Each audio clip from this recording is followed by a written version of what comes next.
বাংলাদেশে তেল রিফাইনারি কারখানা স্থাপনের পরিকল্পনা নিয়ে বড় ঘোষণা দিল সৌদি আরব।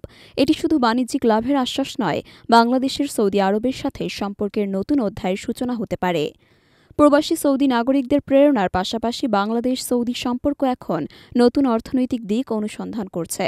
সৌদি আরবের ঢাকা রাষ্ট্রদূত ইসা বিন ইউসুফ আল দুহাইলান সম্প্রতি বাংলাদেশের সঙ্গে আরও গভীর সম্পর্কের সম্ভাবনা তুলে ধরেছেন।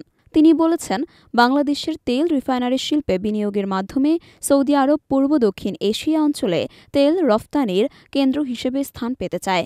সৌদি আরব দীর্ঘদিন ধরে বাংলাদেশের শ্রমবাজারে প্রভাব বিস্তার করেছে, কিন্তু এখন এটি অর্থনৈতিক সহযোগিতার নতুন দ্বার খুলতে চায়।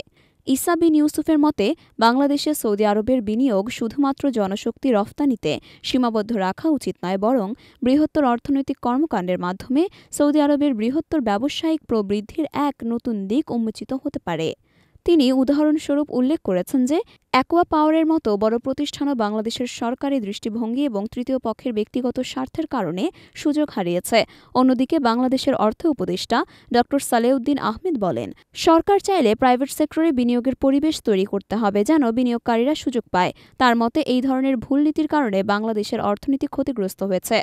তবে তিনি মনে করেন, বর্তমান সরকারের জন্য এটি আরেকটি সুযোগ হতে পারে, যাতে তারা কিছু গুরুত্বপূর্ণ পদক্ষেপ নিয়ে ভবিষ্যতে দেশের অর্থনীতি শক্তিশালী করতে পারে। বর্তমানে বাংলাদেশ সৌদি সম্পর্ক নতুন মাত্রায় প্রবেশ করেছে, যেখানে ব্যবসা এবং বিনিয়োগের ক্ষেত্রে দুই দেশই একে অপরের সহযোগিতা নিশ্চিত করতে আগ্রহী। বাংলাদেশে তেল রিফাইনারি স্থাপন সৌদি আরবের বিনিয়োগ সম্ভাবনাকে আরও বাড়িয়ে দেবে, যা বাংলাদেশের আর্থিক প্রবৃদ্ধিতে গুরুত্বপূর্ণ অবদান রাখবে।